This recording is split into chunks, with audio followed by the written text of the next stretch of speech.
Hello everyone, this is Showtime 112. In November 1992, a group of military officers in Venezuela attempted to overthrow the government. During this insurgency, the rebels took control of most of the Air Force's combat aircraft, which resulted in their intensive use and even air-to-air shootdowns and clashes with loyalist forces. This wasn't the first coup in the history of Venezuela. It wasn't even the first one in 1992. In February of that year, then Lieutenant Colonel and future President Hugo Chavez led an unsuccessful attempt which eventually brought him to prison. Venezuelan Air Force was very strong for South American standards, but in early 1970s they operated outdated types such as F-16 Sabre, the Havilland Vampire, Hawker Hunter and Canberra. The Air Force then launched a modernization program which started with the purchase of 16 CF-5As and 4 CF-5Ds from the Canadian Armed Forces in 1972. Venezuela was interested in purchasing F-4 Phantom, which the USA refused to sell, so the country decided to buy Mirage 3 and 5 from France. 16 of them were ordered as the replacement for the aging Sabres. In 1973, Venezuela ordered 16 OV-10E Broncos for the counterinsurgency role. This quantity would be increased in 1991 by the purchase of 10 ex-US Air Force OV-10A Broncos. But the most important acquisition came in the early 1980s, when Venezuela was finally granted permission to buy F-16. 72 examples of Block 15 A and B models were ordered in 1983, but the US administration only approved 24. In 1980s, Venezuela also purchased Tucano trainers from Brazilian manufacturer Embraer. 12 of them were armed and tasked with weapons conversion and counterinsurgency role. In November 1992, Air Force General Visconti organized a military coup. Under the excuse of preparing an air show for the Air Force Day, he gathered the majority of military aircraft in one single base, El Libertador at Maracay. This included all F-16s, 16 Mirages and 9 Broncos. Rebels then took control of the airbase and all the aircraft in it. Another group captured the Air Force Academy and all of the Tucanos. Then the proper coup started. The rebels captured a TV station in Caracas and started their attacks on loyalist troops and government strongholds.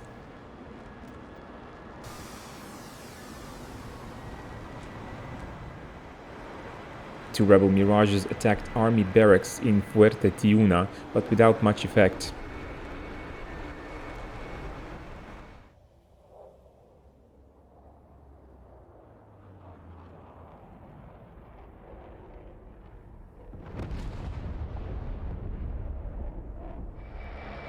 Minutes after that, at least 10 Broncos and Tucanos attacked the presidential palace and foreign ministry building in Caracas using 70mm rockets and Mark 81 bombs.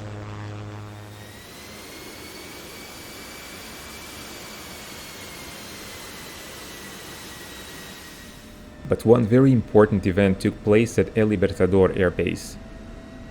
2 F-16 pilots loyal to the government managed to take control of 2 alert aircrafts and take off with them.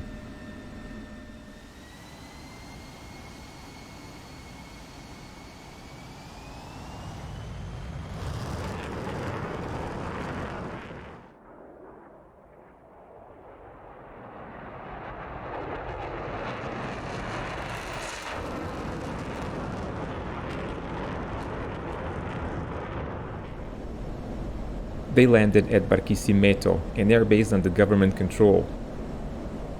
As soon as they could refuel and arm their F-16s, Captain Helimanas Labarca and Lieutenant Guillermo Beltrán Vielma flew on a mission over Caracas, the Venezuelan capital. Fearing civilian casualties, Labarca and Vielma decided not to attack rebel aircraft over Caracas. Instead, they flew to El Libertador Air Base and strafed it.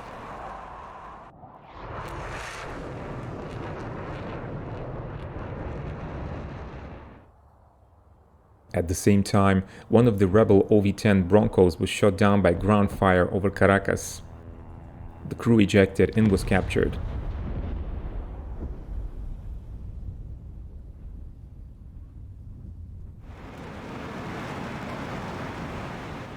Just minutes apart, two Mirage 3s attacked Barquisimeto Air Base in an attempt to neutralize all the fighter aircraft there.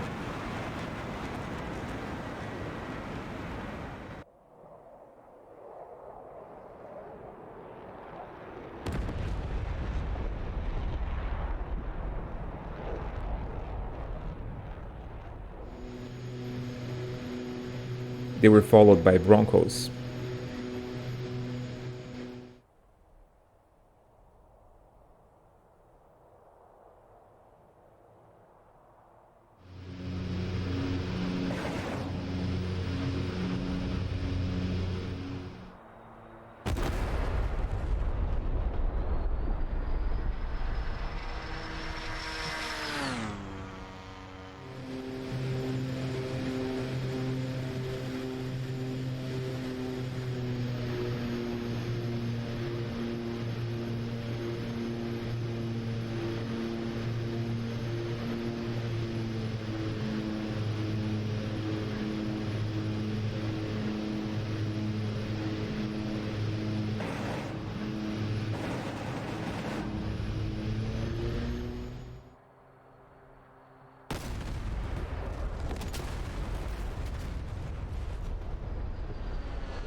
The pilots reported destruction of 8 CF-5s.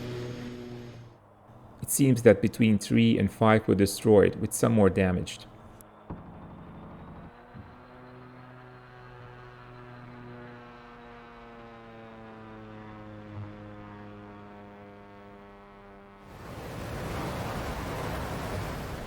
La Barca and Vielma were vectored to intercept the attackers and caught them in the vicinity of Maracay. Vielma shot down 2 Broncos. Major Militic managed to eject, while Lieutenant Domador was killed. At least one of them was shot down by the F-16's gun, and video footage of this incident is available online. The other kill was probably scored with an AIM-9 Sidewinder.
La Barca and Vielma landed at Barquisimeto, and it seems that only La Barca then took off for a patrol over Caracas, where the rebels were losing ground.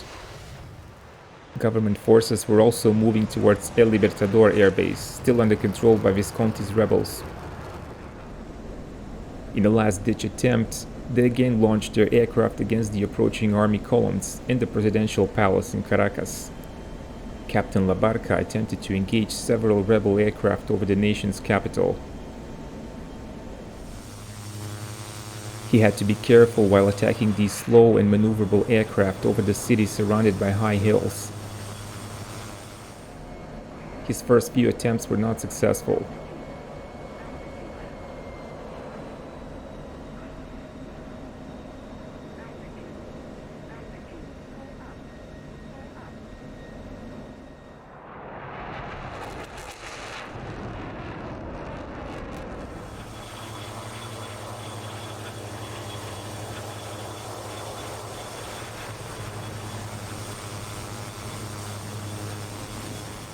But eventually, he acquired a Tucano and opened fire, starting from 1,000 meters and ending at about 400 meters.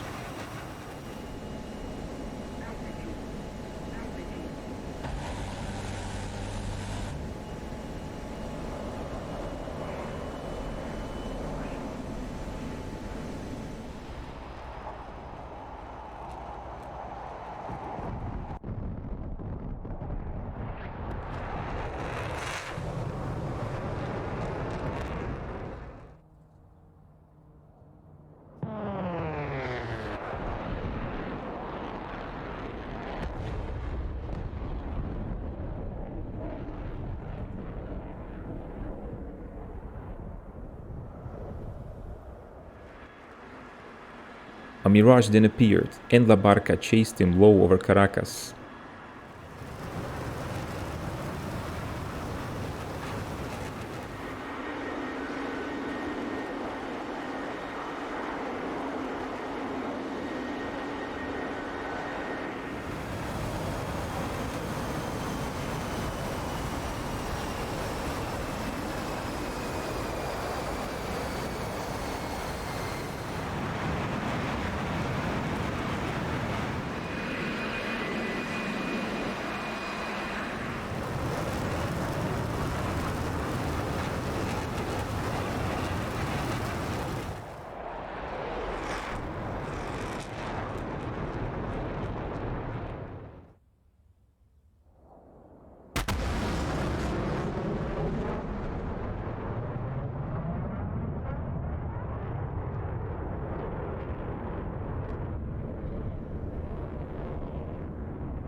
The Mirage managed to escape, and La Barca returned to Barquisimeto, low on fuel. Rebels lost some more aircraft to ground defenses. One OV-10 was damaged by anti-aircraft fire. As the pilot was attempting to land on one working engine, it stopped working and he ejected just 300 meters short of the runway. Another Bronco was hit either by a surface-to-air missile, probably RBS-70, or by anti-aircraft fire, as it was diving for a rocket attack near La Carlota airbase. Major Magallanes ejected safely and was captured.